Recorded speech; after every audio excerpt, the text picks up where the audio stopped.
Vamos orar? Pai, agora pedimos ao Senhor para falar conosco, que através da Tua palavra sejamos visitados, tocados, abençoados, profundamente influenciados. Que a Tua palavra, Senhor, que alicerce forte, nos firme em Ti nessa noite, em nome de Jesus. Amém. Eu quero começar com uma frase hoje, queria que você prestasse bastante atenção. Essa frase foi extraída de um romance dos anos 80, se não me engano, chamado A Insustentável Leveza do Ser, de um tcheco chamado Milan Kundera, muito popular nos anos 80, principalmente por causa de um filme. Eu acho que o filme é dos anos 80, e o filme eu assisti. E há uma frase no livro que é a seguinte: quanto mais pesado o fardo, mais próxima da terra está a nossa vida, e mais ela é real e verdadeira. Por outro lado, a ausência total de fardo faz com que o ser humano se torne mais leve do que o ar, com que ele voe, se distancie da terra, do ser terrestre, faz com que ele se torne semi-real, que seus movimentos sejam tão livres quanto insignificantes. Então, irmãos, o que escolher? O irmãos é por minha conta. O peso ou a leveza? Então, o que escolher? O peso ou a leveza?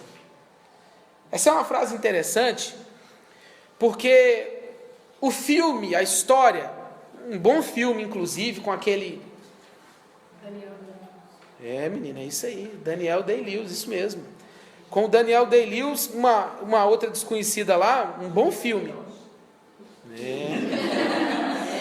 Abrimos a temporada de consultoria Netflix. Era VHS, mas para de falar porque vai entregando. Esse filme faz coro com outros filmes mais modernos, por exemplo, a semelhança de um que eu acredito que alguns aqui assistiram, chamado Na Natureza Selvagem. Um filme muito popular, um bom filme, muito popular entre a nossa juventude, e cuja mensagem é basicamente a mesma, tem a ver com liberdade, sabe? Tem a ver com esse espírito livre, vou pôr entre aspas, aventureiro, e como temos ouvido recentemente, esse espírito fluido. Essa palavra é uma palavra que está na moda agora. Eu citava hoje pela manhã uma capa da revista Veja mostrando duas jovens com pose de super-homem. E algo do tipo assim: hoje o mundo é o que é, a sexualidade é fluida, eu faço com o meu corpo o que eu quiser e você não tem nada a ver com isso. Foi uma publicação do ano passado. E o tempo inteiro essa palavra fluido, essa fluidez aparece por aí, mostrando que o mundo hoje espera por algo um pouco mais livre. Essa é a palavra que toma conta da cabeça de todo mundo nessa hora. E há na internet uma palestra muito interessante que eu recomendo, do pastor Jonas Madureira, sobre a fé sólida numa geração líquida. E eu recomendo que você vá lá, e ele aborda isso de maneira profunda. Ele vai nas raízes da cultura para falar sobre esse interesse pela liquidez, esse interesse pela liberdade. O meu interesse hoje é falar simplesmente da solidez de uma vida em Cristo, de uma vida em Deus. Porém, para isso, a gente precisa entender um pouco desse orgulho do mundo moderno com essa fluidez, com esse espírito de liberdade, com essa liquidez. E a palavra liquidez foi muito popularizada, e foi popularizada por um outro sociólogo agora do nosso tempo, que morreu em janeiro desse ano, chamado Zygmunt Bauman. Certamente o nome dele não é assim, mas é o que a gente consegue entender. E esse camarada escreveu sobre a modernidade líquida. O que ele está defendendo? Ele está defendendo que o mundo hoje não está muito preocupado com nada que é sólido. O mundo hoje quer o que é líquido. E há uma frase dele que é a seguinte: nós vivemos em tempos líquidos. Nada foi feito para durar. Não posso me estender nisso aqui, e recomendo que você procure sobre o que esse camarada fala. E ele fala que o mundo hoje, ele está vivendo esse amor líquido, nada se segura, tudo escapa por entre os dedos, há uma fluidez impressionante. É a nossa modernidade, chegou e chegou para ficar. Só que o pastor Jonas Madureira fala que essa concepção de líquido, ela não vem desse Zygmunt Bauman, uma coisa que eu não sabia. Ela vem, na verdade, eu vou falar baixinho, para ninguém cair da cadeira, ou ninguém se escandalizar, ou ninguém ficar nervoso, achar que eu estou falando mal. Eu estou falando o que estou falando. Ela vem do famoso... Está todo mundo preparado? Manifesto do Partido Comunista. Já ouviu falar? Marx e Engels, lá em 1800 e alguma coisa.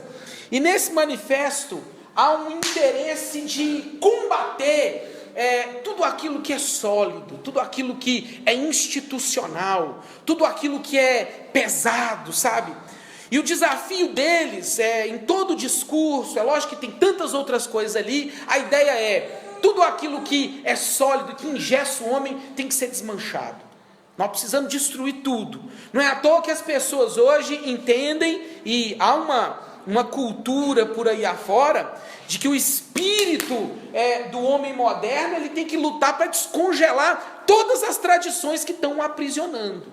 O interesse de voar, de ser livre, faz com que o homem lute hoje, o homem moderno, contra todas as instituições, contra o peso das tradições, do que é sólido. Aí, a parada é mais ou menos a seguinte: é uma igreja? Ah não, é sólido. Não quero, eu quero ser livre. Eu quero ter um encontro com Deus. Deus é isso, Deus é aquilo outro. Deus é fluido. Nunca ouviu isso não? Tá por aí.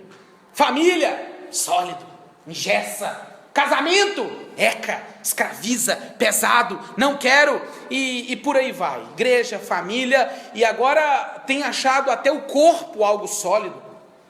E agora eu quero me libertar essa coisa que me engessa. Afinal de contas, eu sou alguma coisa que eu não sei o que é, mas eu preciso bater asas e me encontrar e descobrir, e blá blá blá blá blá blá blá blá.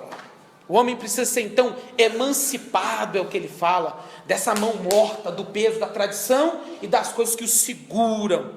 E aí a gente fica se perguntando, né, se nós podemos desprezar dessa forma coisas que atravessaram os séculos, tradições, instituições e coisas que têm a solidez e que nos ajudam a fincar os pés na realidade. E o nosso mundo está assim, procurando esse espírito líquido, essa liberdade, o interesse de viver dessa forma. E eu ouvi outro nome esses dias, o cara dando uma entrevista, esse é um filósofo francês, e ele falou uma frase que me chamou a atenção. Olha o que ele diz, falando sobre, na verdade ele defende não que nós vivemos na pós-modernidade, ele fala da hipermodernidade. Aí ele fala assim, um homem hipermoderno, e ele diz, e o que domina é o desejo de leveza. Você se identifica? Você se identifica com o que se vê aí nas redes sociais? O que domina é o desejo de leveza.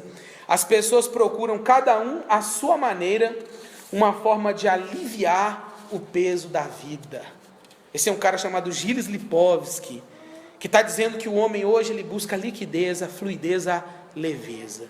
Isso tem suas características. O que ninguém falou para você, é que leveza, liquidez e fluidez também combina com inconstância, inconsistência e instabilidade. E sinceramente o que eu vejo nesses fenômenos, e no nosso tempo, neguinho, e que a gente não pode negar, tem uma raiz fundamental. Raiz fundamental é porque falta um terreno firme para a nossa geração colocar os pés. Concorda comigo? Falta uma rocha para se construir um edifício, para se levantar uma vida, uma base para firmar a vida. Eu acho que há algo ainda muito pior, mais do que a falta de uma base para a vida, nós estamos percebendo que a vida do povo hoje é frouxa, desculpa a expressão, inconsistente, ela é instável, o povo é frouxo, não é simplesmente leveza. Nos filmes fica muito bonito, Raquel, a insustentável leveza do ser, Quem é que vai colocar o título de um filme assim? A frouxidão existencial. Quem é que vai colocar um título assim? A inconsistência da juventude. Quem é que vai falar isso? Não vai falar. Por quê? Porque essa inconsistência, essa incoerência, essa inconstância não combina com o que o mundo secular, com o que o mundo quer vender para você e quer vender para todos nós. Aí eles ficam assim, você precisa ser livre. Você precisa buscar, você é o autor da sua própria história. Eu acho que não tem uma frase que eu tenho batido mais nela do que essa aqui. Eu acho que todo culto eu falo. Autor da própria história, escreva a sua história, busque a sua liberdade, busque a sua alegria e vai falando. Só que esquece de falar que tudo isso combina também com inconsistência. E se eu perguntasse aqui, quem quer ter uma vida leve? Eu gostaria. Mas o quanto isso também, quem quer ter uma vida inconsistente? Ninguém aqui diria que quer. Porque todo mundo quer uma vida consistente. A gente fala de um amor, mas um amor livre. Amor livre. Você não quer um amor consistente? Nós nos confundimos porque somos pressionados pelo que a cultura anda apontando. Só que essa história ela é mais antiga e revelada na narrativa bíblica também, igual a gente viu aqui, principalmente no discurso dos profetas. É muito comum você encontrar os profetas, esse camarada que você tem a impressão que é um homem de barba, vestido aquele manto com um cajado na mão, questionando a inconsistência de quem não apenas não tinha uma base para a vida, mas também a própria vida não era sólida. Você lembra da história do livro de Juízes? Deus ia lá, ajudava o povo, aí o povo começava a firmar sua vida aonde? Nos ídolos, em Baal. E aí o povo firmava a vida nos ídolos, e o que acontecia? O povo afundava, a vida se dissolvia, voltavam para Deus, e os ídolos, e Deus libertava o povo, e o povo ficava naquele ciclo, inconstância, inconsistência. Jeremias o tempo todo, essa é a lógica dos profetas e a narrativa bíblica mostra isso o tempo todo. O povo vivia querendo a autonomia de quem tem um espírito livre e quem faz o seu próprio caminho. Quando quebrava a cara, o que fazia? Voltava para Deus. E aí Jeremias fala assim, eu estou entendendo a de vocês, né? Vocês gostam de uma vida fluida, gostam dos rituais a Baal, gostam da cachaçada, das orgias, disso tudo que acontece. Na hora que a coisa aperta, vocês estão atrás do quê? De algo sólido. Vocês ficam aí, templo do Senhor, tirando onda. Cuidado, viu? Cuidado. Deus sabe o quanto vocês são inconsistentes. Deus sabe o quanto a vida de vocês é frouxa. Deus sabe o quanto a vida de vocês, chamada de fluida, é na verdade inconsistente. O livro do profeta Isaías começa, se você ler no capítulo 1, Isaías falando assim, Deus conhece o coração de vocês, por fora vocês são sólidos, mas por dentro vocês são líquidos. A boca desse povo, Jesus reproduziu isso, você lembra do texto? Esse povo me honra com o quê? E aí? Por fora é sólido, por dentro líquido. E aí, meu irmão, vem o nosso dilema. Essa vida livre que tanta gente espera, seja no discurso religioso, seja na vida familiar, seja nos sonhos que essa pessoa alimenta, de que algo lhe aconteça, que ela não sabe o que é, está muito mais alinhado com aquilo que o profeta Elias falou, com o desafio lá dos profetas de Baal no livro de Reis, no capítulo 18, quando ele parou para o povo e falou assim, aqui, na boa, até quando cocheareis entre dois pensamentos? Se vocês vão firmar a vida de vocês em Baal, fique à vontade, mas o Senhor, se o Senhor é Deus de vocês, serviu, vivendo a dinâmica de uma vida sem consistência, e que muita gente escolhe, muita gente abraça, sinto te informar, você faz parte de, como eu ouvi uma pregação esses dias, de um neopaganismo, de um paganismo moderno. Você é adepto de um cristianismo genérico, não um cristianismo de verdade. Porque a Bíblia diz que o justo, ele é plantado junto à corrente de águas, e no devido tempo dá o seu fruto, cuja folhagem não murcha, tudo que ele faz vai ser bem sucedido. O justo está em terreno firme. Agora o ímpio, o que ele faz? Ele é igual o quê? A palha que o vento dispersa. É o que o Salmo 1 fala. Infelizmente, tem muita gente do nosso tempo sendo fisgado por essa tragédia, por esse pensamento secular maldito, e que se confunde tantas vezes com o verdadeiro espírito cristão e do que a Bíblia nos ensina. A nossa geração, a nossa juventude, os homens, as mulheres, todo mundo andam animados pela cultura que canta, que prega nos comerciais, nas séries, nas redes sociais. Essa suposta liberdade que tem muito mais a ver com inconsistência do que qualquer outra coisa. E essa vida leve, esse espírito livre, romantizado pela cultura, tem feito muita gente se espatifar. O mundo hoje, ele está aos frangalhos. Sabe por quê?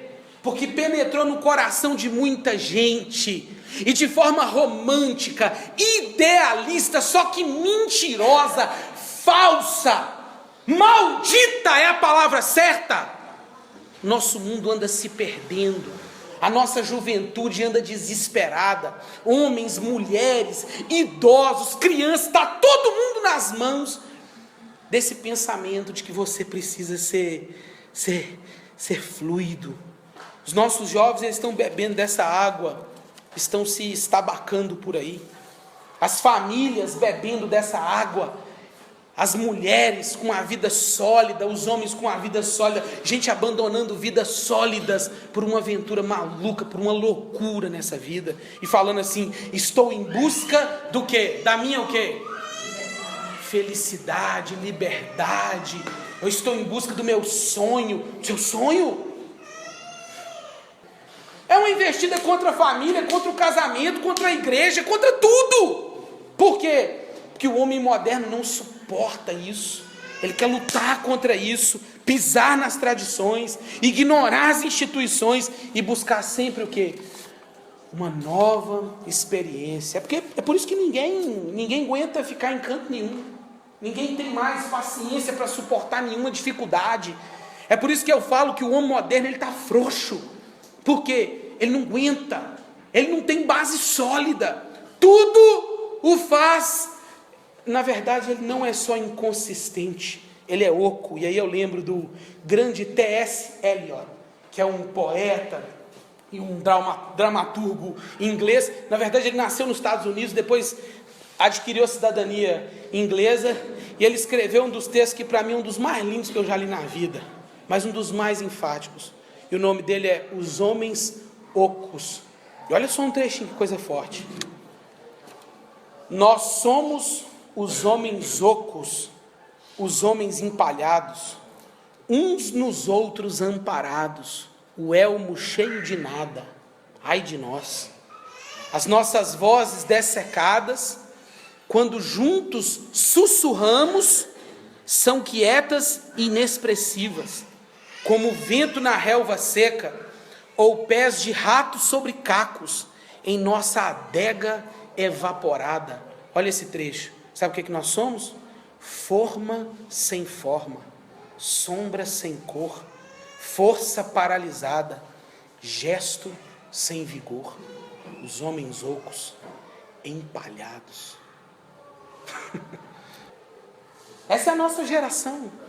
Somos nós aqui, ocos, atrás da liberdade, como a palha que o vento dispersa. Você quer voar? As asas que dão para o homem moderno voar são as asas de Ícaro. Já ouviu a história lá da mitologia?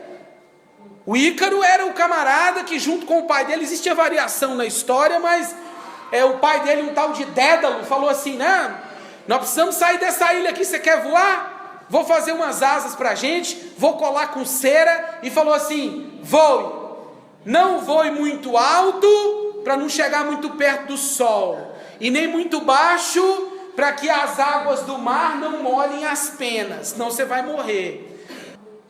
Ele subiu, meu irmão, pegou uma térmica e foi, e bateu asas, e foi mais alto, neguinho, porque ele estava voando. Sabe o que aconteceu? Você sabe, né? Fim da história. O sol começou a derreter as penas, a cera que unia as penas, né? E aí, meu irmão, a história termina de forma trágica.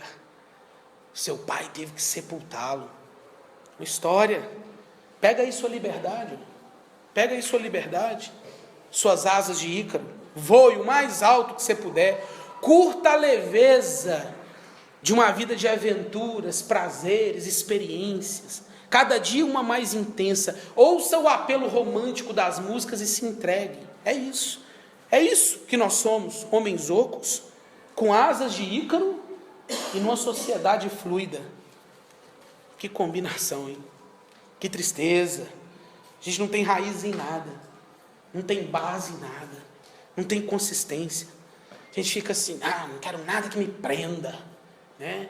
Não quero nada que me amarre, não quero nada. Hoje a gente não suporta um cabo de computador ligando o computador. Hoje a gente não suporta nada que nos... E esse Zygmunt Bauman, ele fala isso, que a tendência da cultura é não ter mais tomada, porque o ser humano hoje ele já não quer nada que o conecte, que o prenda a algum lugar. Só que o mundo anda sem base, o mundo anda sem raiz, o mundo anda sem consistência.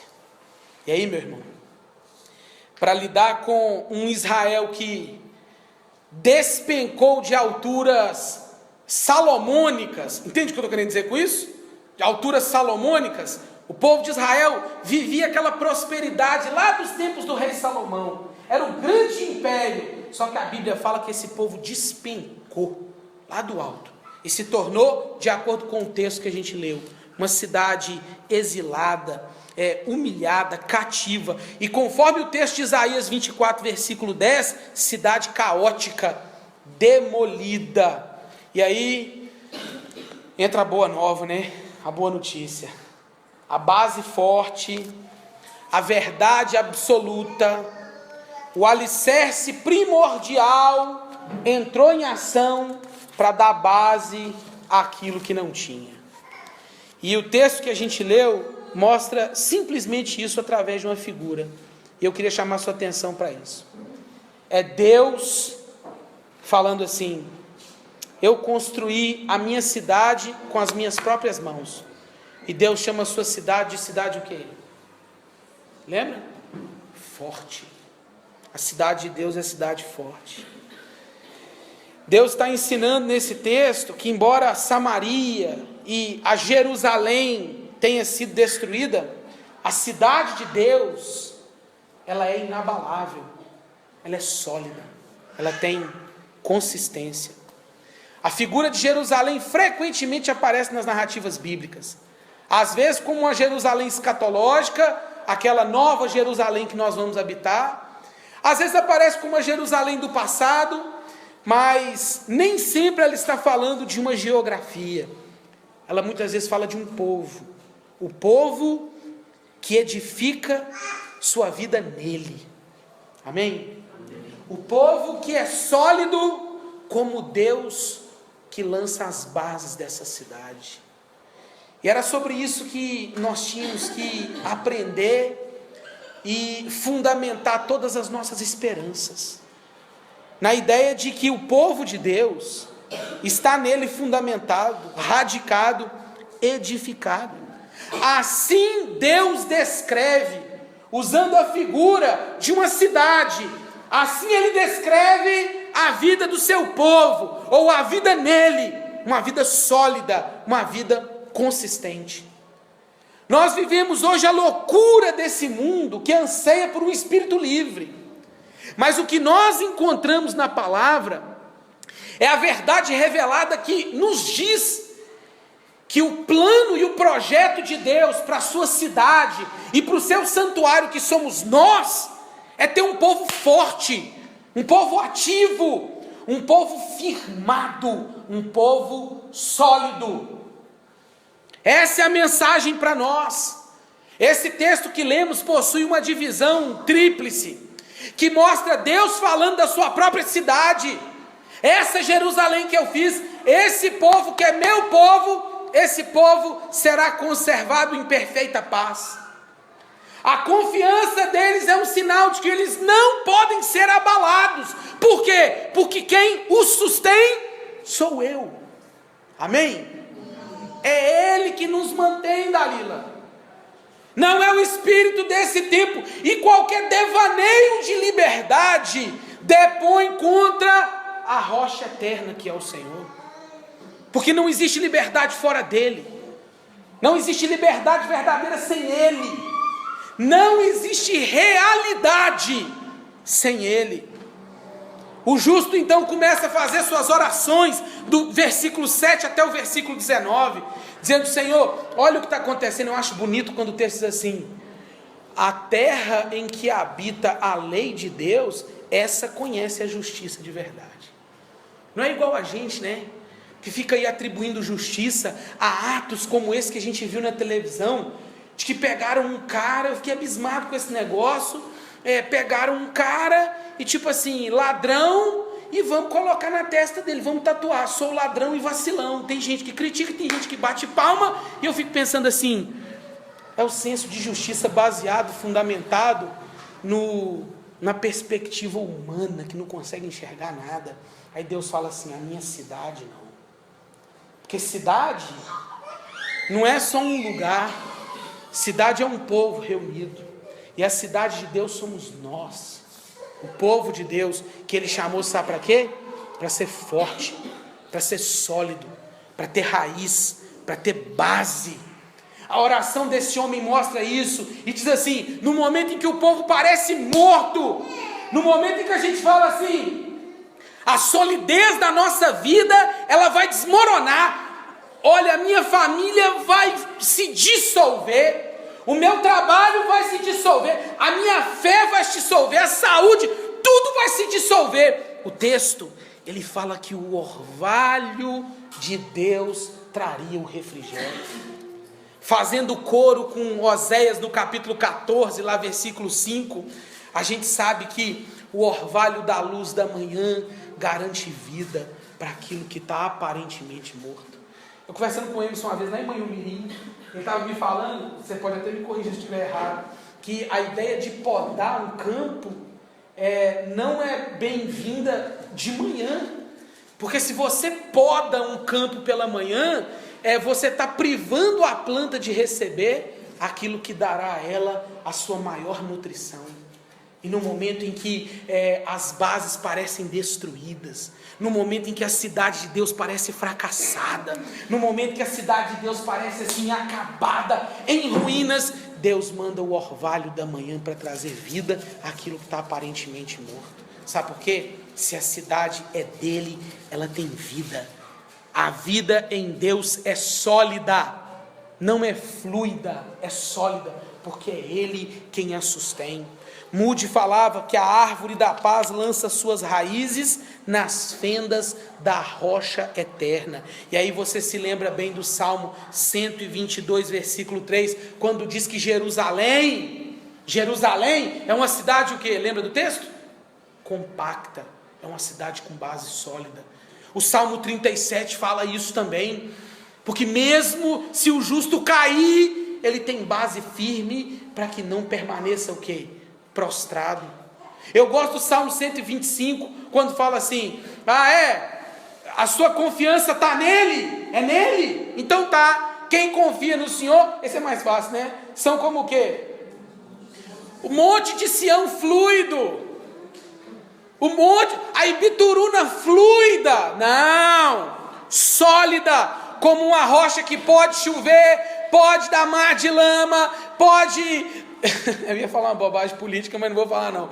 Pode eleger qualquer partido, qualquer pessoa, e passa o tempo, passam os anos, e o mundo se derrete, ela está lá, ó. Ela está lá, firme para sempre, como o Salmo 125 diz. Mas o que eu mais gosto, e aí estou caminhando para terminar, é aquela ideia, lá em Apocalipse, no capítulo 22, que fala da Nova Jerusalém. Lembra lá? Nós estudamos isso quando falamos do campo de guerra, falando assim, que a cidade de Deus, ela tem os seus alicerces, porque Deus é quem a sustenta, tal, e fala das bases da Nova Jerusalém. E você lembra o que a Bíblia fala que ela tem nos fundamentos dela? Brita, areia e mais o que, Marquinhos? Brita, areia e concreto. É o que está lá? Lembra de Apocalipse 22? As bases da cidade eterna da Nova Jerusalém. Bom, fizeram lá umas... Brita mesmo? Está lá não? Hã? Alguém lembra do texto? Pedras preciosas de todas as espécies. 12 tipos diferentes. Você fala, quem nessa vida em sã consciência colocaria pedras preciosas numa estrutura? Só aquele que tem poder para manter todas as coisas. Não apenas de maneira sólida, Dudu, mas de maneira bonita também. Que o nosso Deus é assim. Ele não gosta de vida fluida, não. Essa vidinha assim, estou aqui, estou ali, e que não tem consistência na alma. Gente que não consegue entender aquilo que Jesus falou em Mateus no capítulo 7. É gente que ouve a minha palavra e a pratica. É semelhante ao homem que edificou a sua casa onde? Na rocha. Nós somos a planta baixa, o projeto em andamento dessa Nova Jerusalém, cujas bases, além de profundas e sólidas, elas são bonitas, são feitas de pedras preciosas, coisa valiosa. É por isso que um cristão não pode compactuar com a ideia jamais de viver uma vida porca, feia, atrapalhada. O que Deus te chama para colocar nas bases, nos alicerces da sua vida, não é porcaria, não é material de segunda categoria, porque você é uma planta baixa da Nova Jerusalém. Se você viver minimamente aquém do projeto que Deus tem para a sua vida, porque você se chama Nova Jerusalém, você está pecando. Deus não gosta disso. Nós temos que ser gente de base forte, gente sólida o suficiente. O que eu acho bonito mesmo é o que Deus fez na vida de Pedro, e isso dá esperança para a minha vida. Quer homem mais fluido do que Pedro? Quer homem mais instável do que Pedro? Quer homem mais inconsistente do que Pedro? Num versículo ele está assim: Tu és o Cristo, Filho de Deus vivo, aleluia, Senhor, isso. Pedro, não foi carne nem sangue que te revelou, mas foi o meu Pai que te revelou. E ele aí, Aí Jesus lança uma outra: você crucificado. Aí ele querendo impressionar: jamais, Senhor, está repreendido em nome de alguma coisa qualquer. Aí Jesus: não, Pedro, inconsistente, sem base, fluido, falou ali já não tem base mais, você está repreendido. Jesus falou com ele o que mesmo? Não foi você está repreendido, não. Só isso, né? Arreda Satanás, fluidez total, não tem base. Aí Jesus pega o Pedro, igual nós assim. Eu gosto do texto que Jesus perdoa e ele fala assim: agora eu vou te dar a solidez, a consistência de quem agora não é dono mais da própria vida, outro te guiará. Rapaz, é lindo ver a solidificação de Pedro, não o seu endurecimento, a sua solidificação através de Cristo.